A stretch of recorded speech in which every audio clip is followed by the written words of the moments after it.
So let's start with the e-conclave with our very first topic of the day.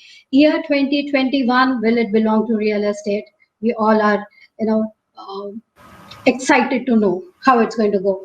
So let me first of all introduce our speakers of the first session.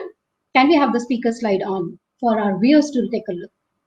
So our session moderator is Mr. Ramesh Nair, CEO and Country Head India, JLL.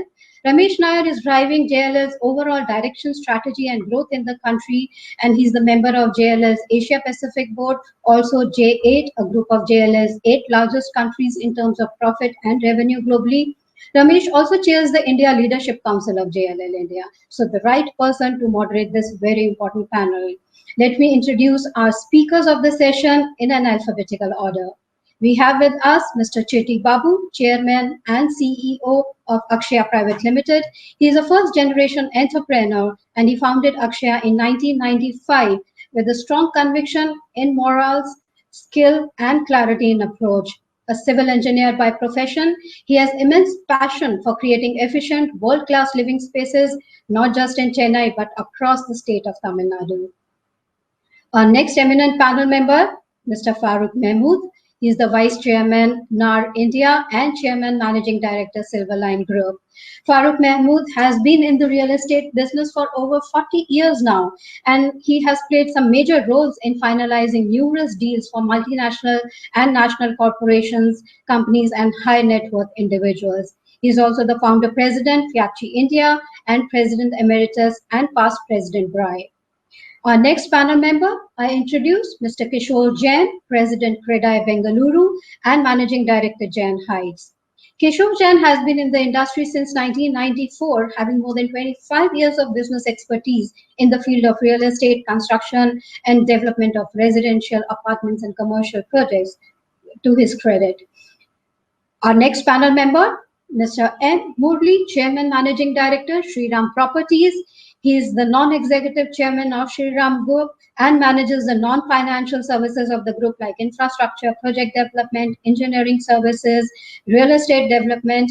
And Mr. Murli believes in delivering quality homes and commercial spaces. His objective is to make the nation's housing for all mission a reality, a very noble cause, and our best wishes to him. We are looking for such kind of developers to make this mission a reality. Our next eminent panel member that I introduce is Mr. Ravindra Pai, Managing Director, Century Real Estate Holdings. Ravindra oversees all activities including sources of land, project conceptualization, execution, and delivery for the Century Real Estate. He has played a pivotal role in the evolution of the company from being a land aggregator and facilitator to an integrated real estate solutions provider. We all know how the company has come a long way. Our next and final panel member, let me introduce Dr. S. Vasudevan, Chairman, Ozone Group. Dr. Vasudevan is an architect also with an experience of over 2 decades in property design and development. Dr. Vasudevan's expertise ranges from designing and development of apartments and commercial manufacturing facilities. And in fact, he has been conferred with honorary doctorate from Confederation of International Accreditation Commission in association with KEISIE International University, South Korea. So some very eminent panel members that we have, and Ramesh, a tough job at your hands, getting the best out of all these speakers. So I hand it over to you. Thank you, Ramesh. Thanks, Sapna, for that lovely introduction. Let me start this panel with a couple of rapid fire questions. Vasu, I'll start with you. If sales in 2019 last quarter, which is the last calendar quarter, October to December, was 100 units, how much is it now? This quarter of 2020, same quarter in 2020. Ramesh, to be conservative, I would think that it would be at least, 70 to 80% more. 80% more? You're saying 180? 180 units as against 100 units prior last quarter. So you're saying, is this for yourself or is this for the market? I would think it is for the market. at least the markets that we are, currently engaged in, which is Bangalore, Chennai, as well as Mumbai. 80% more sales. There's a huge, yeah. My request to the other panelists is when you're not talking, if you could put it on mute, because there seems to be some echoing. Ravi, your take on that. Vasu said sales 80% more. Ravi, your take? I would agree with Vasu, Ramesh. I think my estimate would be it is 2x, at least from our company perspective. What sales we did in the whole of last year, we've actually done in the first 2 quarters. So from that perspective, I believe that we're at 2x the sales compared to last. You're saying 100% more. Murli, your take? I agree with both Vasu and Ravi. It's closer to 2x today, Q3 compared to Q3 last year. Market is in a different stream altogether. Chitty, are you there? Chitty? Last year, 100 units, same quarter. This year, how much, Chitty? Actually, Ramesh, hi. I Yeah. lost in between. Can you please repeat the question? The question, Chitty, is last year, this quarter, if you're selling 100 units, how much are you selling this year, same quarter? Say about 65%, 65 units this quarter. 65%. Is Farouk there? I don't see Farouk. He was there a minute back. I think he's having connection issues. Is Kishorji there? Kishore? Kishore is also missing. So till they come back, I'll come to the next rapid fire question. Just a one-word answer.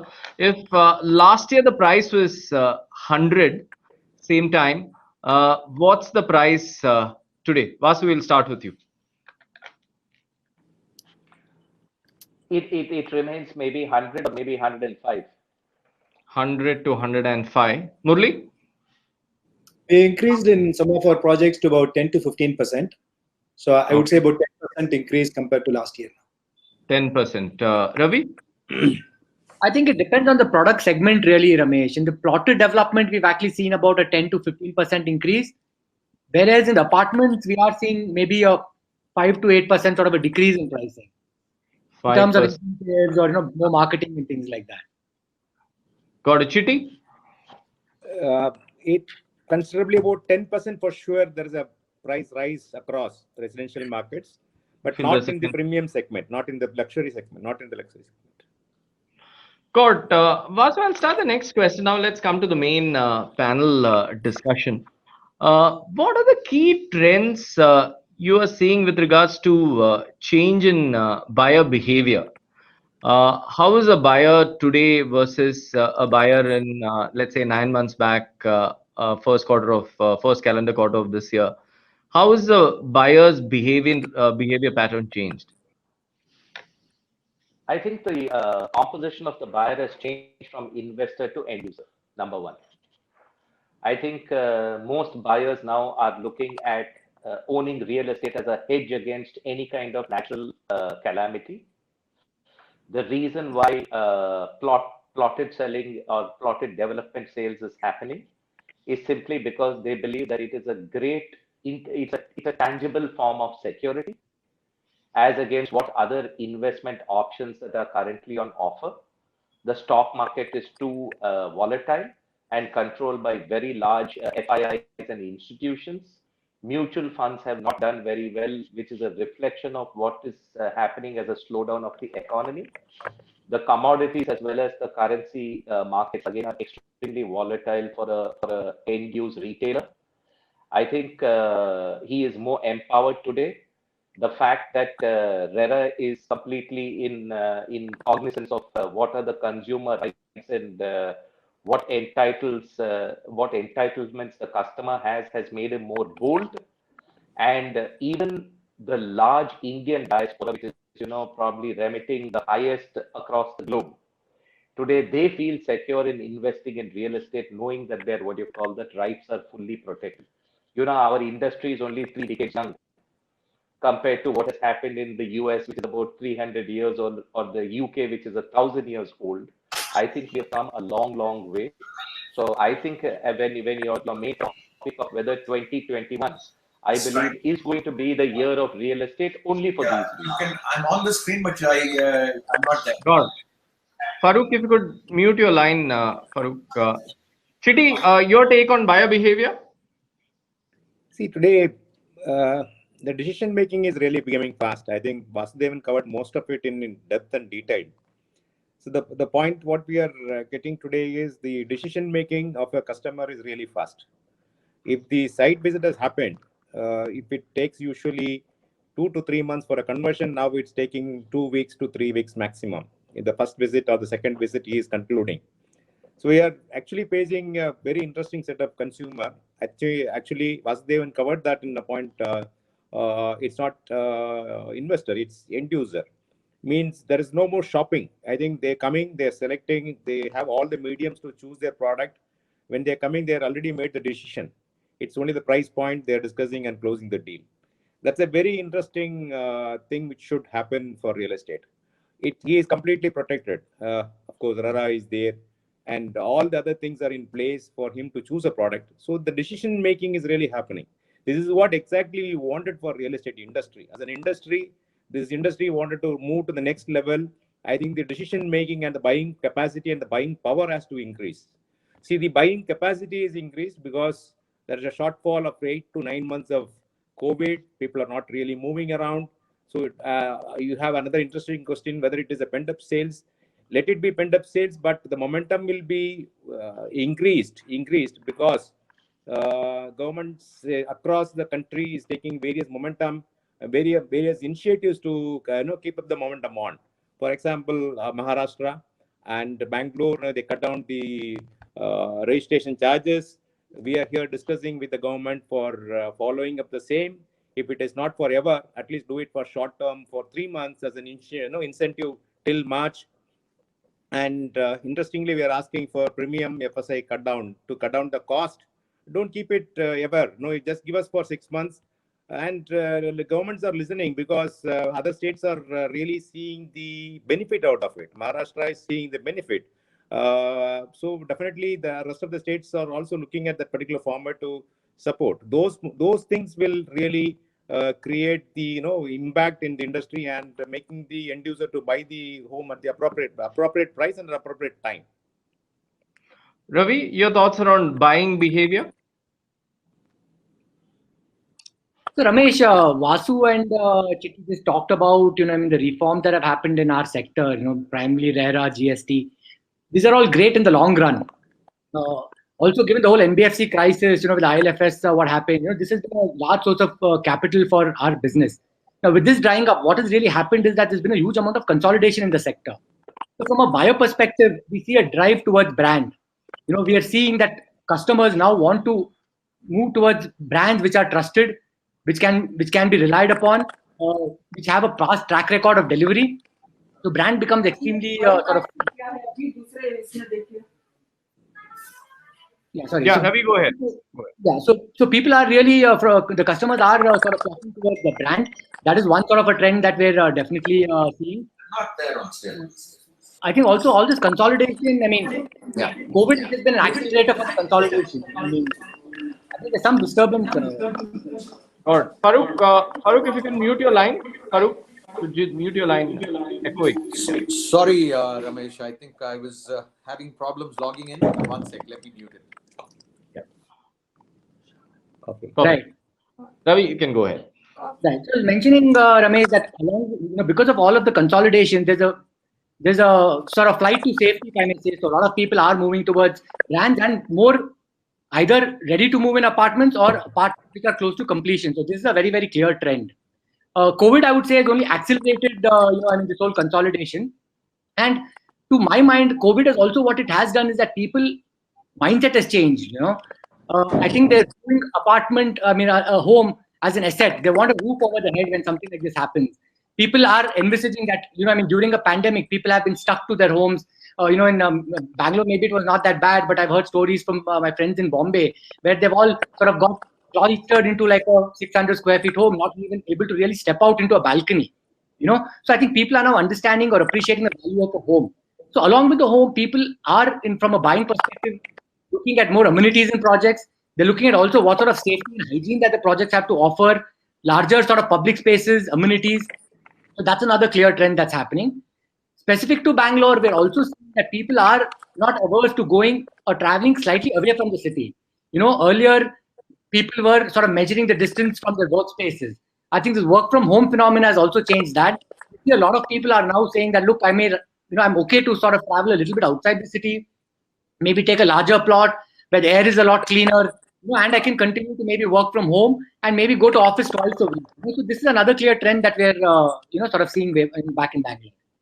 Thanks, Ravi. Murli, you want to add to that? Chitty and Vasu, my request is if you could just mute your lines. There's a little slight echo. Customer behavior change, basically the conversion rate has gone up quite a lot. Site visit conversion earlier, today it's significantly changed. I would say the change is more than about 200%. It's a big change. And COVID has played a very, very significant role in bringing people to the basics. See, Indian consumers always had the comfort on two things. One is the home, other is gold. So they were, having some honeymoon in between for about last 6-7 years, moving around and exploring a few things. Now, COVID has made them to realize what is life all about, and safety and security, family is more critical. So that has brought in a big change in the attitude of the consumer today in a big way. So I tend to only disagree. It's not the end users, the big set of investors kind of community, which is coming in a very, very big scale today. So we already started seeing a big number. It's not the speculative investors who always look for real estate as a trading option. Today, if you look at, typical housewife, she always had the comfort on two things, either invest in a land or a home or invest in a gold. So now, let's say somebody has got a first home. They were having some frequent trips outside. Now they are coming back, particularly after COVID today. Second home, they are doing it. Third home, they are doing it. That's where they feel the sense of security. Whether it gives only 1% yield or 3% yield, 4% yield, does not really matter to Indian housewife. So I see a big change today. The people who can afford to buy a second home, they're investing into real estate. They were looking at alternate investment earlier. Today, real estate has become the most key investment destination today. This is coupled with a lot of government initiatives. So some of the state government have proactively come into brought in some nice incentive schemes. Started from Maharashtra, something in Karnataka, Tamil Nadu also is doing it now. So some state governments have caught on with the opportunity. And housing finance, the interest rate is one of the lowest today. This kind of situation has never been there. So on the other hand, RERA also has streamlined the developers' behavior. See, we all the time complain or talk about or criticize customers' behavior. Developers' behavior, there is one reason for real estate industry to be looked down. Developers are responsible. They ensure that they are looked down. So probably today, RERA has forced people to behave in a particular way and also start focusing on delivery. So that has made a big change that has brought in a lot of confidence today. If RERA has been implemented, let's say in the last 2 months' time, I will not say this. RERA has been implemented over 2 years ago, 3 years ago now. It has streamlined. So most of the RERA authorities today are, reasonably in good shape. Though some of the authorities take a consumer-friendly approach. One, on the other hand, some of the consumers misuse this provision in the RERA or misuse this authority itself. But for example, I would say Bangalore RERA authorities, very, very practical. They take a very practical view and look at fair judgment, and also making sure that the exploiting customers or pretending customers who are looking at only exploiting. There are a set of people in the crowd today just to exploit the loopholes. And for them, they need to only pay 200 rupees or 500 rupees to make the application and look for that. So that is one area which is a concern. But some of the authorities dealing with a lot of maturity and in a very balanced way. That's a very positive one. But that's a subjectivity. That's people driven. Probably there has to be a law to come in that if somebody makes any claim, they need to put in good amount of money. Ask the customer to pay 5 lakhs and contest whatever he wants to. Just for paying 2 lakhs and doing 500 rupees application and fighting. These are all the change in behavior. we need to be, this is not a big percentage, but 2%. But unfortunately, I mean, our Indian middle class crowd go with a herd mentality. So when there is something happening there, I mean, they also start thinking, they start believing that is real. I mean, they realize little later that is not real. So these are all the areas we need to bring in some changes, but market has been phenomenally good. This is the best time for real estate. It's not 21 is the best time for real estate. Third quarter from 20 onwards has been the best time for real estate. Thanks, Murli, for the views. Farooq, we missed you the first part, but what's the big consumer behavior changes you are seeing in terms of buyer behavior? Thanks, Ramesh. Sorry, we had some technical glitches here in connecting, but anyway. Yeah. I personally feel that what Murli said just now, things have changed rapidly, and purchasers have started buying the second home, third home, and they're looking at it in a very, very, very pragmatic manner, very positive manner of buying into real estate. And I think this is here to stay, and this is just the beginning. Though the first 2 quarters were not so good, but I think the last quarter was excellent, and things are looking very, very positive the way I see things right now. But the consumers got the confidence, especially on high end. I personally feel that the market on high end has been extremely, extremely good. I know of a couple of developers who we've been working with have crossed about 80 plus sales on a project where prices are 5 crores and above. So that's a very positive sign that I see happening here. In fact, another building, which I think I did mention in one of the earlier conversations, we've sold about 3 apartments high end, anywhere between 25 to 30 crores. And this has been in the past 2.5, 3 months. So this gives us a very positive. Which market, Farooq, in Bangalore? Bangalore. Wow. Okay. Bangalore Kingfisher Towers is what I'm referring to. I mean, from a perspective of this thing. And we've had pretty decent sales out in different projects across the city. Got it. Farooq, Chiti, let me start the next question with you. I've always known you as someone who's been very proactive in terms of design. You yourself are an engineer. You spend a lot of time in terms of designing your projects to yourself. Chiti, what are some of those design changes which developers are incorporating or should incorporate in their buildings in a post-COVID world? Design changes. Okay. I will put it this way. If the entire country would change into a green environment, I think most of our problems are solved.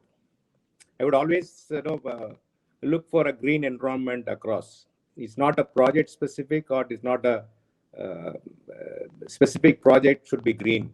I would rather say the entire city should be green, or the entire country should be green.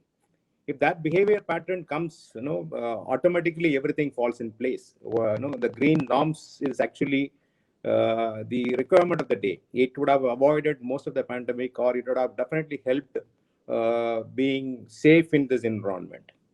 What does this green say? It says you should have a good infrastructure. First of all, it should not be next to a water body, or it should be at least 2 meter away from all this kind of the specifications, which is already stipulated in the green norms, which will definitely take care of most of the design parameters. Now, density less homes are in requirement. So now, per floor, how many units you are designing is a very important. Now the customers are asking, how many in a floor?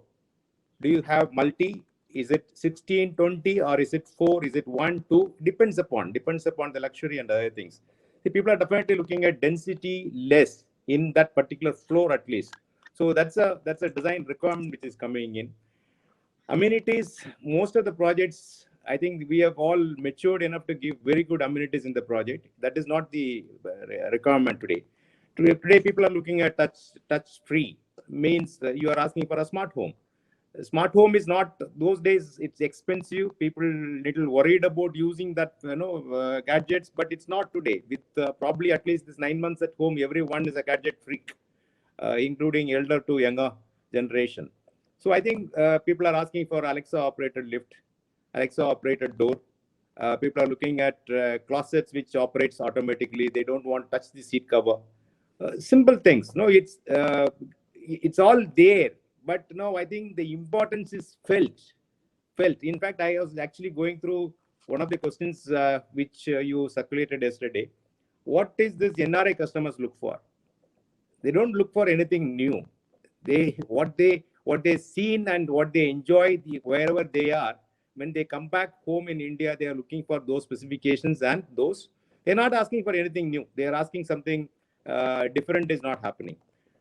So technology is being used. I think we are in an industry we really overcome many of those in the past, like ready mix concrete. I'm just giving examples. It's never there. Now I think do we talk about the regular concrete? No.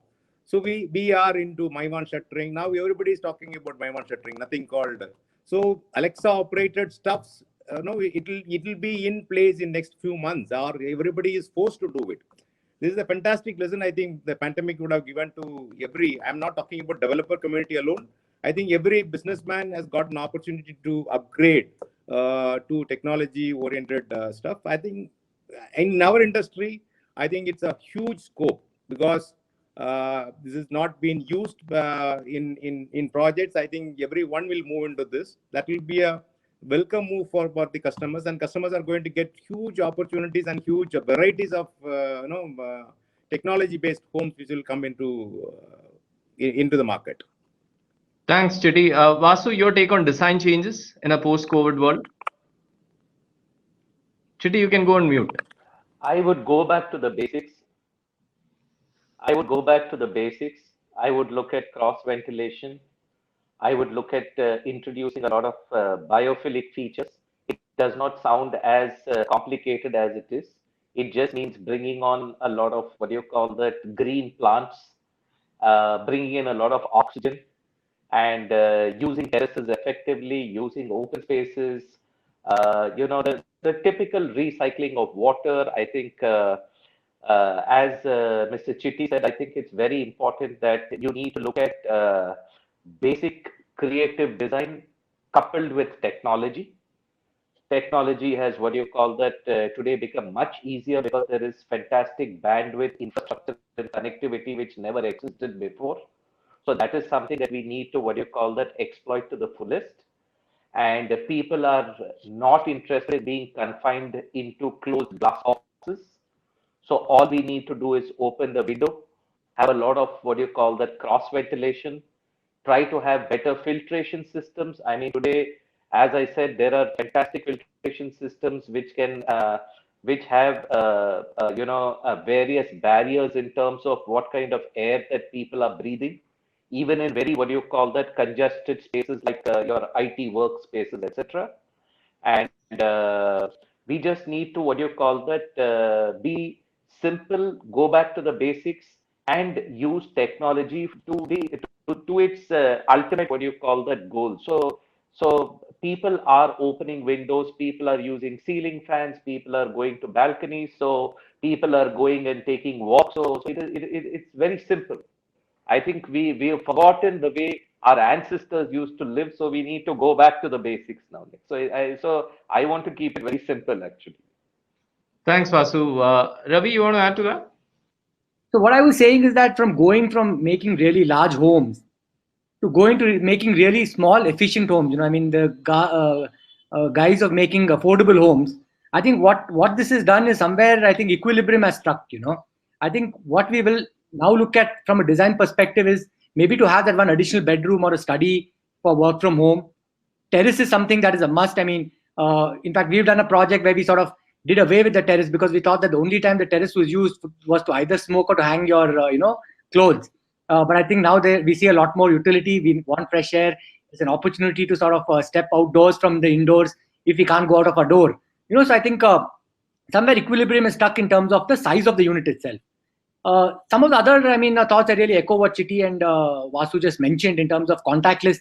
Another big thing is that, in terms of deliveries, I think in the pandemic, we saw that a lot of people are ordering food from outside. E-commerce is a very, very big part of our lives today. but at the end of the day, we want to avoid any sort of a contact, with the delivery person. So how do we do this in a project setting? Can we have some sort of a delivery sort of a zone where people come, leave their, pre-ordered goods or the food, and this can sort of reach their respective apartments without any contact. So that is something that we can sort of think of. Sustainability is big. We've even seen advertisements by paints, where they're saying it is virus immune, sort of paints now. So I think sustainability becomes a big sort of a key. And even projects, how self-sustaining they are in terms of having maybe a sort of a grocery store there, and maybe a small to even buy some small sort of knickknacks and things like that. So is it possible to do this within the community itself? So these are some of the things that come to my mind. Of course, I think there is also a trend to smaller communities. People want to sort of have a more sort of limited community where they know the neighbors and not really be exposed to a large number of strangers. So I think these are some of the things that I would keep in mind, going forward. Very good points. Ravi, Murli, you want to add to that, design changes? Ramesh and Vasu probably be familiar with this movie called Shivaji. Very familiar. There was a movie by Rajini. There is a song, Sahana song, that set was created by Chitti in record period. So Chitti is known for his great design. I didn't know Chitti has created that. Set. Wow. If you can. And Rajinikanth gave him a personal gift for that. The gift. Next movie, he put his name, Chitti. So Chitti is known for great designs, and but I'll jokes apart, but that's our reality. That's a real one. See, today, Housing for All, Government of India has announced about 4 years ago. Our Prime Minister had dreamed to do it by 2022. He has given himself about 7 years period. Where are we today? We are not even 20% today. So one is, let's look at two different things. There is a change in expectation from the customers. See, unit sizes become slightly larger today, particularly post-COVID today. People started preferring larger units, or even if it is a smaller unit, they would like to have additional room for their, probably work from home, which I don't think it is going to be surviving. People will move out of work from home very soon, is my view. But they are building additional room for work from home. So there is a need which has come in for creating additional space today. So that's the short-term trend I'm seeing. I don't know whether it will survive. So, but at least next 1 year it will survive. Whoever is designing today, keeping that in mind. But if they have a product to deliver within 12, 18 months time, they are safe. If they have a product to deliver 36 months down the line, they could be in danger, is my view.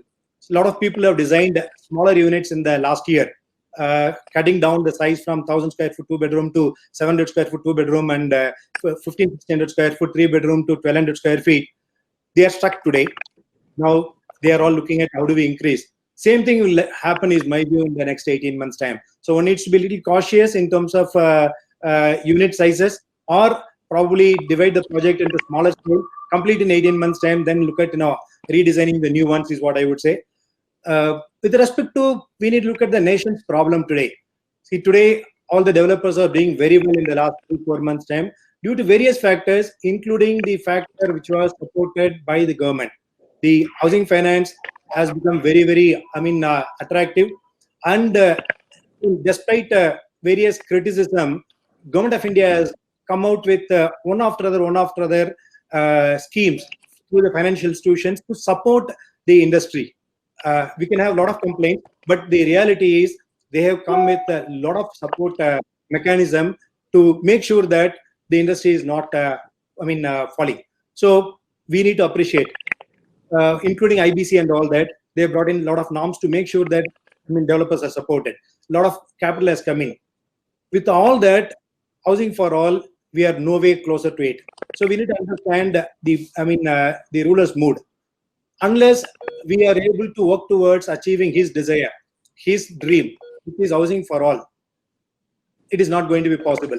If we need to achieve Housing for All by 2022, see, any nation, if you look at a developed nation, they did not stick to any norms. They broke environmental norms. They did not care about any other ecology norms. Now, US and Europe have grown. They are putting a lot of conditions. Whereas China, they could not even enter China, bring any condition. China broke all the norms. You do not know what is happening. Today they achieved growth. If India need to achieve growth, if India has to become a developed nation, if India has to see housing for all a reality, not forget 2022. If it has to see housing for all a reality by 2030, we need to break all the norms. We need to probably we need to abolish environment ministry. We need to abolish, some of the ministries which are there. Labor ministry, we should knock it off. So few things only when we do, government will prosper. Got it. Then Murli, I'll just come back on the government. I have a different question. I'll just go to 30 seconds. I want to just clarify. I know Murli as a good friend. Few months away, the elections are coming, and he is nicely pulling Chitti into a platform where he is a good negotiator. Everybody knows. Got it. Murli? No politics. Okay. Farooq, Yeah, let me ask you the next question. Farooq, today across the country, what I'm hearing is, and also in South India, is sales are there for ready to move in apartments, but under construction sales is still a challenge. How do we fix that? Farooq, how will a developer fix that challenge of selling under construction units? I think, Ramesh, uh, there's no magic wand. I think performance, pedigree of the developers, past track record is the only way that they can hop on either on social media or the mainstream advertisements or in whichever way that they're marketing the products. And in my view, this is going to separate the boys from the men. Very, very clear. The consumer today is very well educated. He knows what he wants. And you might give him whatever you want to, but at the end of the day, he will buy what he wants and for his reason, for the reasons best known to him. So, from my perspective, under construction, people have burnt their hands, people have delayed projects, developers have not performed in time. I'm not blaming the developers, but what I'm saying is they have had circumstances where certain things have acted.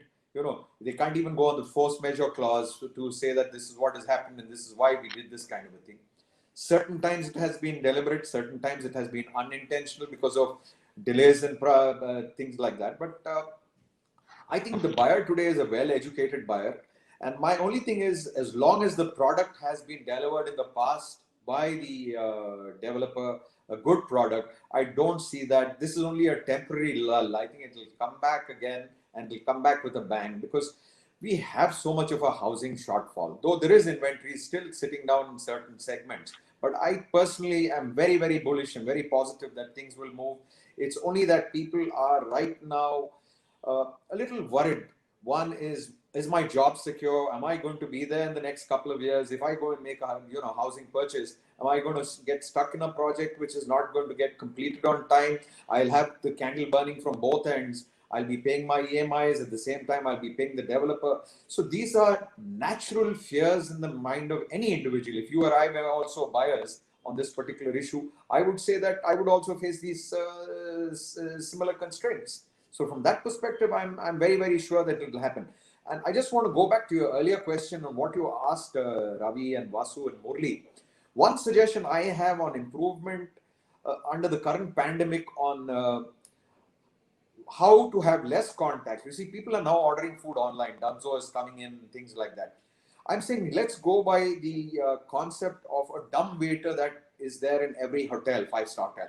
Providing a dumb waiter in every apartment is not feasible, it's not practical, it's very expensive. But on a floor wise, every floor, if you have a dumb waiter, where from the basement or the ground lobby or some lobby has been designed where these people coming can come and put that stuff out there, inform the person, the resident that we've just put it in. They go up to the corridor, remove the food or whatever articles are there, and this will avoid a lot of contact with people. This is just a suggestion. I don't know how practical it is, but it's been on my mind and I thought I should share it with you. Thanks. Farooq, Vasu, you want to add to how can developers increase sales of under construction? There is still a lot of news around under construction not moving.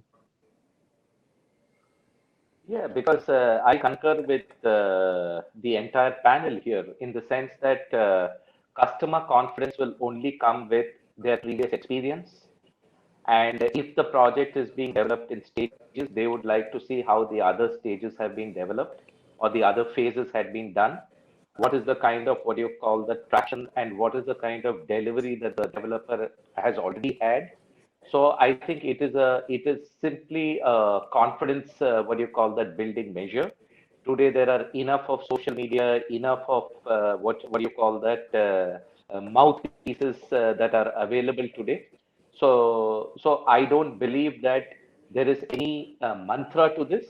I don't believe any amount of advertising or branding or anything can actually substitute construction going on at full pace and your delivery and your previous track record. So if that is there, I mean, I think the entire panel also agrees that there is a market.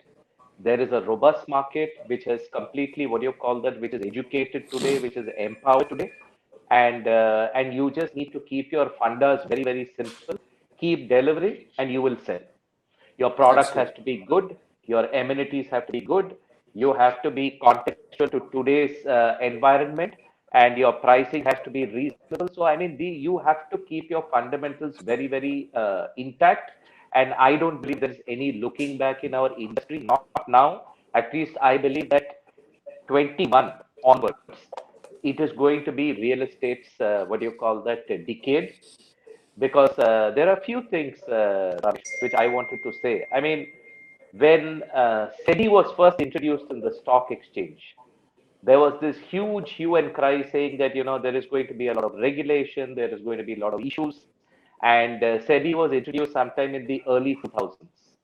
If you look in the last 20 years, the index, which was about 3,000 to 4,000 in 2002 to 2003, today is at 40,000 or hovering in the 35 to 40,000 range. So I'm saying that in 20 years, regulation has been good.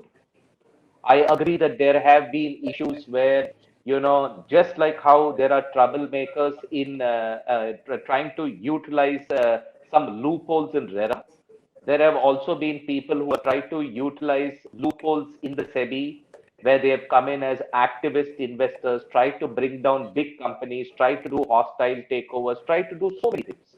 But ultimately, we believe that the law of the land will prevail.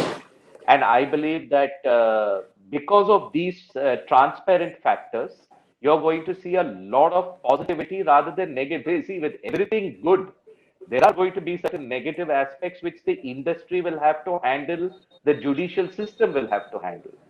So we keep your funda simple, and you will do well. So that's my take in the whole under construction projects bit. Yeah. Thanks, Vasu. We've just run out of time, so that just gives me just enough time to kind of summarize our discussion today. Lots of interesting views from Chitti, Murli, Ravi, Vasu, Farooq. Here, I'm sure the audience, a lot of home buyers who are watching, would have gotten a feel of what's happening in the market. Very interesting point on the sales. When I asked the question in terms of what are the sales last year versus this year, it kind of the answers varied between 50% to 100% increase in sales. So that is very interesting view from all the real estate experts on this panel.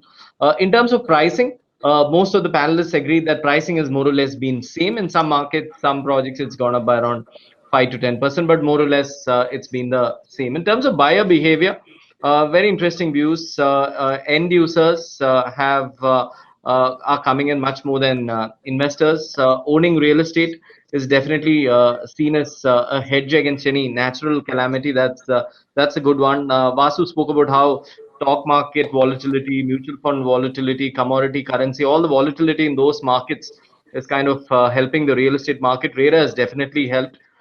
Today, there's a very interesting point Chitti mentioned, decision making. Previously, home buyers would decide in 3 months, 4 months. Today, they're deciding in 2 weeks. Less window shopping by home buyers. Government's proactiveness also is helping. All the panelists felt that what the Maharashtra government did should be can be shown by other state governments also, bringing down stamp duty where sales picked up, even if it's for a short period of time. Drive towards brand and track record, flight to safety. Vasu spoke about that. demand is for ready to move in or projects which are getting completed. There is much more accelerated consolidation happening in the industry. Work from home is definitely helping sales of larger apartments. There is conversion rates have definitely increased in the last 3 months. Back to basics was a good one. Murli, you spoke about home and gold, safety and security, which a home and gold give. Yield doesn't matter when a homemaker is looking for a place to stay. RERA has forced developers to behave. Second, third home, which was a market which was going very slowly, has picked up again. High end is also picking up. Luxury is also picking up, given that people are looking for bigger apartments. Farooq mentioned about that. So design changes, green norm specifications. If you could just follow that, a lot of that is covered. Chiti mentioned that less density projects. Buyers are today not looking at massive density projects. How many units per floor? Something buyers are asking. Touch-free smart homes, Alexa-operated lifts, international specifications. You need to give international specifications if you need to attract NRIs in your projects. Cross ventilation, biophilic features. Vasu mentioned that. Just put a lot of plants around, very important. Use terraces and open spaces effectively. Ravi spoke about that. Better filtration, small, efficient homes. Additional study, something a lot of buyers today are looking at. Terrace suddenly has gained importance. Nobody used to go to terrace other than for a smoke. That's become important again today. Contactless delivery zones, contactless dumb waiters, what Farooq mentioned. Sustainability themes again picks up. Self-sustaining aspects like essential retail is important in projects. And I thought I like this project of being, Murli, where you said be cautious in unit sizes, because today everyone is looking for big, and suddenly 18 months later they say I want small. So he said plan phase per phase, and maybe 18 months later there'll be a different trend. For increasing under construction, what the suggestions given by the panelists were, brand and track record is still selling even for under construction. That is good to hear. Customers today are very well educated. Natural fears of delay still exists, given all the challenges we've had in the past. Confidence, customers today are looking at the confidence they can get from the previous phases or other projects, previous other projects of the developers. And very nice to hear from Vasu on the SEBI example on regulation, how it's helped the stock market indexes go up. So we had a very interesting panel. Thanks again, Ravi, Murli, Farooq, and Vasu. Chiti is just off, but we've got some really good views, and I hope the audience like some of the views given by the panelists. Ramesh, we got a one fun fact also. We got to know from Mr. Kurtzi, Mr. Murli. So, in fact, we have a few questions also from our viewers. Ramesh, this question is for you, where one of our viewers is asking that recently we have seen, largest of developers monetizing their assets, and cash flow is the priority for developers. So, is this trend going to continue in the next year? I think it's definitely going to continue. What we saw, two of the biggest office developers in their country sell their full existing portfolios to Blackstone and Brookfield was obviously an example of deleverage. And also typically developers, the people on the screen, the big developers we have, the returns which developers make is in the development cycle. And it's not just by holding after that. And I think that's a great example of what you saw in the RMZ and Prestige sales. And I think you will hear a lot more of it. Another reason is also the dry powder available. Dry powder in private equity terms is the amount of unspent capital. The global private equity funds are sitting at $330 billion of capital. India gets a total of just 5 billion a year. And out of the 330 billion, even if little more comes to India, the kind of money which India can see, I think there'll be a lot more deals like this, which you'll hear in the next 1 year. Okay, fantastic.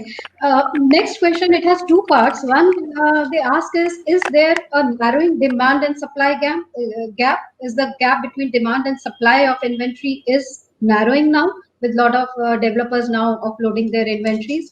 And will this cause, if there is a narrowing of gap between demand and supply, is this going to make the prices go higher? Ravi, you want to take that? Ravi? Yeah. Ravi? Well, I don't think there's a generic answer to this, Sapna. We are seeing that based on micro markets, either the demand may be higher or the supply may be higher. Murli also talked about what typically happens is that the life cycle of a project is, typically maybe anywhere between 24 to 36 months. And many a time the developers respond to what is the current need in the market. And, trends like, let's say, COVID suddenly happens or trends change and then the demand also shifts along with that.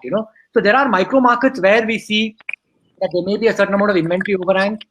There may be micro markets where there is a supply shortage for a particular product. But my sense is that since a lot of new launches have not happened in the past few years, a lot of this inventory is getting sucked up in some form of fashion. And I think eventually developers will respond with newer projects which are more in tune with what the market is sort of looking for. So I think over the next few months, somewhere I think the demand and supply will sort of even out, is my view. Okay, so it's not generic for all regions or even for all markets. So it all depends from micro market. Yeah, I don't think you can really generalize. I mean, not even to a city in that Okay, sense. but narrowing of demand, if there is a narrowing of demand in certain markets, the gap between demand and supply, will the prices go up? What is the generic feeling to 2021? Are the prices going to go up for property, Mr. Murli? The prices are going to go up. People should be very, very careful. See, customers, whoever is sitting on the fence, they should wake up now and go and knock the deal today. I expect the prices to go up. If you take, luxury segment, supply is large, demand has not been there last 2 years. Now demand has come back to some extent.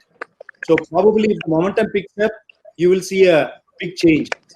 I wish, that happens sooner, but there is a probability it may not happen. You step down one level below mid-market and affordable housing, the supply is at par with the demand, or even some places lower than the demand today. Number of supply also has come down. Number of developers have come down. It also drains down the supply today. I expect the prices to go up in 21, at least by 30% in mid-market and affordable housing. So that will happen in 21. Probably next December when we discuss, we'll talk about 20% increase. So because demand has been there, demand has been increasing now day by day. Supply has been coming down very regularly.